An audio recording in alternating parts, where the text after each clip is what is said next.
ದರ್ಶನ್ ಅವರ ಜಾತಕ ಹೊರಸ್ಕೋಪ್. ಅವರ ತಾಯಿ ಹೇಳಿದ ಪ್ರಕಾರ ಅವರು ಬೆಳಿಗ್ಗೆ 1 ವರ್ಷಕ್ಕೆ ಹುಟ್ಟಿದ್ದಾರಂತೇಳಿ ಹೇಳಿದರು, 16ನೇ ತಾರೀಕಿಗೆ. ಅದ್ರ ಪ್ರಕಾರ ಇದು ಅವರ ಕುಂಡಲಿ. ಸೊ ನೀವು ಯೂಟ್ಯೂಬಲ್ಲಿ ನೋಡ್ಬೋದು, ಬಹಳ ಜನ ಇದೇ ಥರ ಕುಂಡಲಿ ಮಾಡಿ ಅನಾಲಿಸಿಸ್ ಕೊಟ್ಟಿದ್ದಾರೆ. ಆದರೆ ಈ ಥರ ಅನಾಲಿಸಿಸ್ ಮಾಡಿದ್ದೀರೆ ಅವ್ರದ್ದು ಸರಿಯಾಗಿ ಬರ್ತಾಯಿಲ್ಲ. ಅವರು ಈಗ ಜೈಲಿಗೆ ಹೋಗಲಿಕ್ಕಿಲ್ಲ. ಸೊ ಅವ್ರದ್ದು ಎಲ್ಲ ಫ್ಯೂಚರ್ಸನ್ನು ಕನ್ಸಿಡರ್ ಮಾಡಿದ ಮೇಲೆ ಅವರಿಗೆ ಅವರ ಹೊರಸ್ಕೋಪು ಈ ಥರ ಬರುತ್ತೆ. ಅವರು ಹುಟ್ಟಿದ್ದು 16ನೇ ತಾರೀಕು ಜುಲೈ. ಅದರ ಟೈಮಿಂಗ್ 1:30 ಮಧ್ಯಾಹ್ನ ಅಲ್ಲ, ರಾತ್ರಿ 8 ಗಂಟೆ ಅಷ್ಟಕ್ಕೆ ಹುಟ್ಟಿದ್ದಾರೆ ಅವರು. ಸೊ ಈಗ ಅವರಿಗೆ ಶನಿ ದಶೆ ನಡೀತಾ ಇದೆ. ಶನಿ ಅವ್ರದ್ದು 12ನೇ ಮನೆಯಲ್ಲಿದ್ದಾರೆ. ಈಗ ಶನಿ ದಶೆಯಲ್ಲಿ ಶನಿ ಅಂತರ್ದಶೆ ನಡೀತಿದೆ. ಮೊದಲೊಂದು ಸಲ ಅವ್ರು ಜೈಲಿಗೆ ಹೋದಾಗ ಗುರು ದಶೆಯಲ್ಲಿ ಶನಿ ಅಂತರ್ದಶೆ ಇತ್ತು. ಆ ಟೈಮಲ್ಲಿ ಹೋಗಿದ್ದರು. ಅದು ಟ್ರೈಲರ್, ಇದು ಫುಲ್ ಪಿಕ್ಚರ್. ಇವಾಗ ಶನಿ ದಶ 20 ವರ್ಷ ಇದೆ, 19 ವರ್ಷ ಪೂರ್ತಿ ಅವರಿಗೆ ಶಿಕ್ಷೆ ಆಗೋಲ್ಲ. ಆದರೂ ಅವರಿಗೆ ದೊಡ್ಡ ಮಟ್ಟದಲ್ಲಿ ಶಿಕ್ಷೆ ಆಗುತ್ತೆ. ಇವಾಗ ಸಾಧಾರಣ 10 ವರ್ಷ ಶಿಕ್ಷೆ ಆಗ್ಬೋದು, 7ರಿಂದ 10 ವರ್ಷ ಶಿಕ್ಷೆ ಆಗ್ಬೋದು. ಆದರೂ ಒಂದು ಆಪ್ಷನ್ ಇದೆ. ಅವ್ರದ್ದು ಶನಿ ಅಂತರ್ದಶೆ ಆದಕೊಳ್ಳೆ ಅವರಿಗೆ ಬೇಲ್ ಸಿಗೋದೊಂದು ಚಾನ್ಸ್ ಇರುತ್ತೆ. ಬೇಲಲ್ಲಿ ಹೊರಗೆ ಬರ್ಬೋದು ಅವರು. 3 ವರ್ಷ ಆದಕೊಳ್ಳೆ, ಇಲ್ಲಿಂದ 3.5 ವರ್ಷ ಅಲ್ಲಿ ತನಕ ಅವರು ಜೈಲಲ್ಲಿ ಹೋಗೋದು ಪಕ್ಕ ಗ್ಯಾರಂಟಿ. ಚಾನ್ಸೇ ಇಲ್ಲ ಹೊರಗೆ ಬರಲಿಕ್ಕೆ.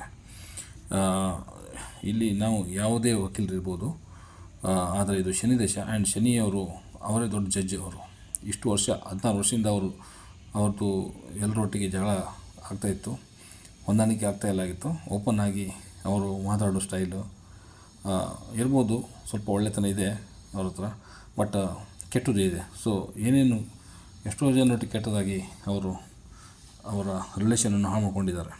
ಸೊ ಇವಾಗ ಅದಕ್ಕೆಲ್ಲ ಪನಿಷ್ಮೆಂಟ್ ಸಿಗ್ತಾಯಿದೆ. So there is no option that he will come out. He will be inside for some more years. ಒಳಗಿದ್ರೂ ಅವರು ಹೀರೋ ಥರನೇ ಇರ್ತಾರೆ. ಅಲ್ಲೂ ಸಹ ಅವರಿಗೆ ಬೇಕಾದಷ್ಟು ಫ್ಯಾನ್ಗಳಿರ್ತಾರೆ. ಅಲ್ಲಿ ಸಹ ಅವರು ಆ್ಯಕ್ಟಿಂಗು ಮಾಡ್ಬೋದು ಅವ್ರ ಜನರ ಮುಂದೆ, ಜನರಿಗೆ ಖೈದಿಗಳಿಗೆ ಮನೋರಂಜನೆ ಕೊಡಲಿಕ್ಕೆ. So this is what about Darshan. So ಇದು ನೋಡಿ, ಅವ್ರ ಲಗ್ನ ಬರುತ್ತೆ ಚಂದ್ರನಿಂದ 8ನೇ ಮನೆ. ಸೊ ಅದಕ್ಕೋಸ್ಕರ ಅವ್ರು ಸ್ವಲ್ಪ ಸ್ವಭಾವ ಸರಿ ಇಲ್ಲ ಅವ್ರದ್ದು, ರೈಟ್. Is very rude. ಈಗ ಕುಡಿದ ಮೇಲೆ ಅಂತೂ ಕೇಳೋದು ಬೇಡ. ಆಮೇಲೆ ತಮ್ಮನ ಜಾಗದಲ್ಲಿ ರಾಹು ಇದ್ದಾರೆ 3ನೇ ಮನೆಯಲ್ಲಿ. ಸೊ ತಮ್ಮ ಅಂದರೆ ಬರೀ ಇಷ್ಟ. ಆದರೆ ಇಲ್ಲಿಂದ 8, ಇಲ್ಲಿಂದ 3. ಸೊ ಇಲ್ಲಿ ಬಂದಾಗ ತಮ್ಮ ನೋಡಿ ಜಗಳ ಆಗಿದೆ ಅವ್ರದ್ದು, ರೈಟ್. ತಮ್ಮನಿಗೆ ಅವರು 6ನೇ ಮನೆ ಎನಿಮಿ ಸ್ಥಾನದಿಂದ ಕೂತ್ಕೊಳಿಸ್ಬಿಟ್ಟಿದ್ದಾರೆ. ತಮ್ಮನಿಗೆ 8ನೇ ಸ್ಥಾನ ಕೂತ್ಕೊಂಡು, ತಾಯಿಗೆ ಎನಿಮಿ ಸ್ಥಾನ ಕೂತ್ಕೊಳಿಸಿದ್ದಾರೆ. ಸೊ ಮತ್ತು ಹೆಂಡತಿಗೆ 12ನೇ ಸ್ಥಾನ ಕೂತ್ಕೊಳಿಸ್ಬಿಟ್ಟಿದ್ದಾರೆ. ಇದೊಂದು ದೊಡ್ಡ ಪ್ರಾಬ್ಲಮ್ಮು. ಸೊ ಏನು ಮಾಡೋಕ್ಕಾಗಲ್ಲ. ದರ್ಶನ್ ಅವರು ಒಳ್ಳೆಯ ಹೀರೋ, ಒಳ್ಳೆಯ ಆ್ಯಕ್ಟರು, ಫಸ್ಟ್ ಕ್ಲಾಸಾಗಿ ಆ್ಯಕ್ಟಿಂಗ್ ಮಾಡಿದ್ದಾರೆ. ನಾನು ಅವರದ್ದು ಫ್ಯಾನು. ಬಟ್ ಇವಾಗ ಅವರು ಇಲ್ಲಿ ಜೈಲಿಗೆ ಹೋಗಬೇಕು, ಇಲ್ವಾ ಡಿಸಪಿಯರ್ ಆಗಬೇಕು. It's disappear. ಇಲ್ಲ ಈ ಜಗತ್ತನ್ನೇ ಬಿಟ್ಟು ಹೋಗಬೇಕು, ಇಲ್ಲ ಫಾರಿನಲ್ಲಿ ಹೋಗಿ ಸೆಟ್ಲ್ ಆಗಬೇಕು, ಕಾಣಬಾರ್ದು, ಇಲ್ಲ ಜೈಲಲ್ಲಿ ಕೂತ್ಕೋಬೇಕು. ಸೊ ಈಗ ಅವ್ರು ಜೈಲಲ್ಲಿದ್ದಾರೆ. ಸೊ